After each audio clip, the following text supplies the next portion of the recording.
What's up, guys? It's TechnoViking23 coming to you today with some Destiny 2, and we're going to finish up the final part of our series on Seraph's Shield Legend Solo. I'm going to throw up a spoiler clip here. You guys can kind of see we do actually manage to get the entire thing completed. You can see all 4 of the catalysts being awarded as we open the final chest at the very end of the mission, so I just kind of wanted to get all the excitement out of the way at first. You can see that we did manage to do it, and I'm going to kind of go through this 5th part a little bit, give my thoughts on this experience, since it was my first ever solo attempt really at any difficult content in the game. But at this part here, we're actually going to just go through the bits that we're getting to the boss, the final boss fight, where we have to use the operator and the scanner, kind of swap them out back and forth through some of these parts. And then we learn how to use the EMP generators, which I believe was a raid mechanic in the Deepstone Crypt. There's a part here I will kind of skip through as well, because what I realized was when I was going through the last part of the mission, I actually did pass some of the scanner drones that the Fallen used. They were in the hangar bay, and I didn't have the scanner mod at the time, so I couldn't really do anything with that. But when you see those little drones flying around, there's a couple different sections they can appear in the mission, and if you have the scanner mod equipped, you'll see one of them that's glowing yellow, and you can shoot that one, and then it'll show you another one that's glowing yellow. And if you kill them in order, what it does is it opens up a secret chest room at the very end of the mission for you, and you actually will see us when we get to the very end go into that other room and get that chest. Now I know there's a couple of security doors through here that I kind of have no idea what I'm doing. I realized later on that this is how you can get in to get some of the extra security nodes for the Triumph Seal. So I'm going to have to go back through and replay this on normal at some point and get those security doors opened. I know now that you have to shoot the patterns on the door. They're hidden in spots in the room. I didn't know that before. This is only the second time I've ever gone through and actually done this mission. The first time was to just get the Revision 0 pulse rifle unlocked on the normal version when it first became available. So this was a bit of an experience. Now we do get all the way through to the boss. I already knew the mechanic that you had to use to get his shields down, so that really wasn't too much of a problem. And if I'm being quite honest, the last boss battle was a lot easier than the part with the 3 brigs earlier on in the mission. You can see here we take a pretty hilarious death here, and then the Fallen is celebrating, and then he dies to our exploding hammer at the end. So right back at you there, buddy. This is the part here where I realized it reset me all the way back here, and then I looked back over here. I'm like, wait a minute, I have this. I can get the scanner mod. I can go back in there and get the scan the Fallen things to get the secret chest. So you're going to see it clip here in just a second and move forward into the mission.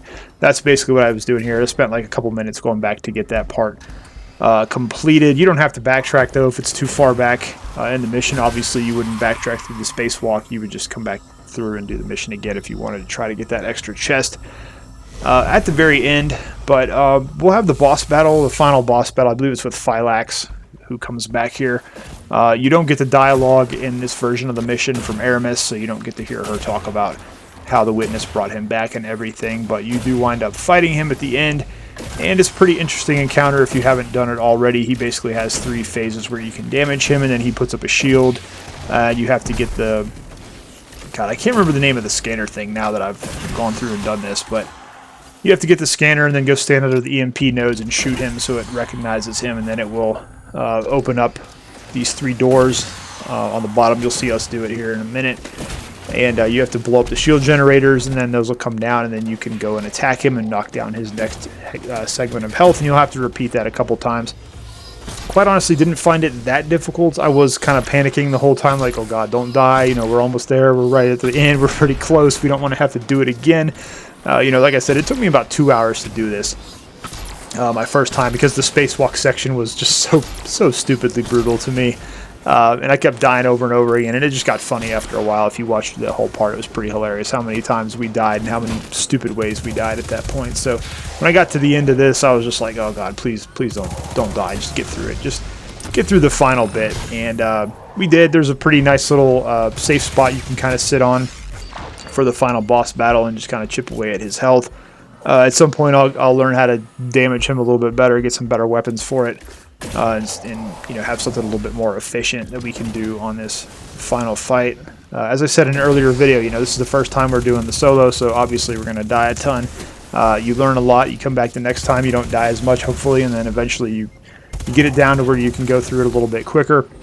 I think if I were to do this again, I could probably cut the time down quite a bit, since I know what to do now. I'm a little bit more confident. You know, a lot of times when you first jump into this type of content, you get into those big boss battles, you start to panic, you start to rush. That's when you make mistakes and basically screw things up. And I think if I do this again, now it's funny because I actually ran this on normal afterward to go in and get the Hunter's Trace upgrade. And I got through the normal version like super fast. I didn't have to stop for anything. I didn't die at all. So it was pretty interesting how now that I've done the Legend solo, it's like I have so much more confidence doing the normal version. I just blaze right through it. So hopefully that'll translate back over to this.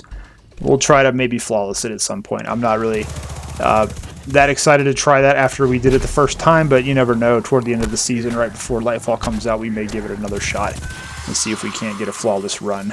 We'll have to work on that spacewalk section though for sure. That was pretty rough. But if you guys don't want to see any of this boring stuff as we get to the final boss, you can fast forward to about the last 5 or 6 minutes of the video.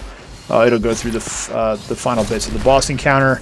And then obviously the last step of this mission is to go see Banshee. Once you have all the catalysts unlocked and you upload the virus to the station, it'll give you the next step of should you choose to accept it.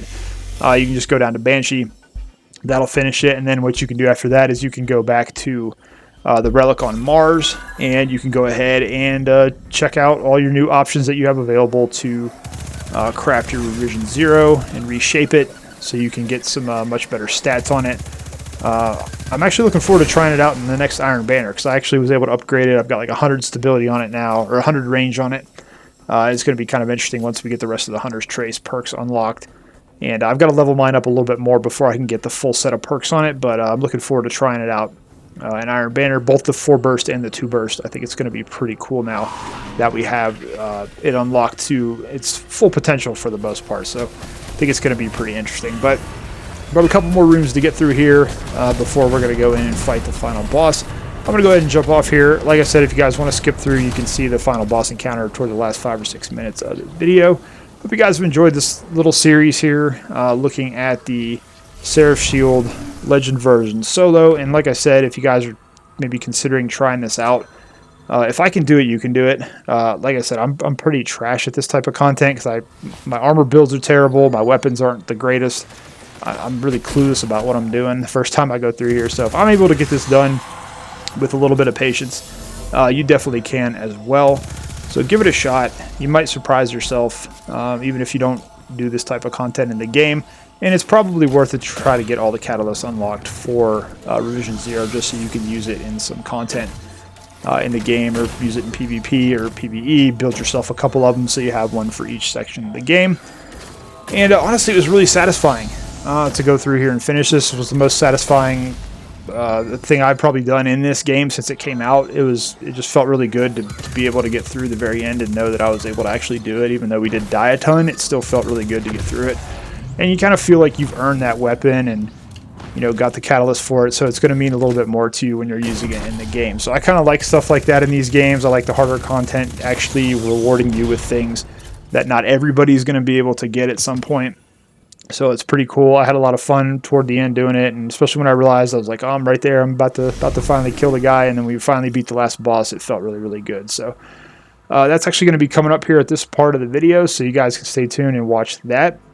As always, hope you guys are having a great day. Thank you so much for watching, and I will see you again next time.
next time. One true enemy. So has it always been. Yes.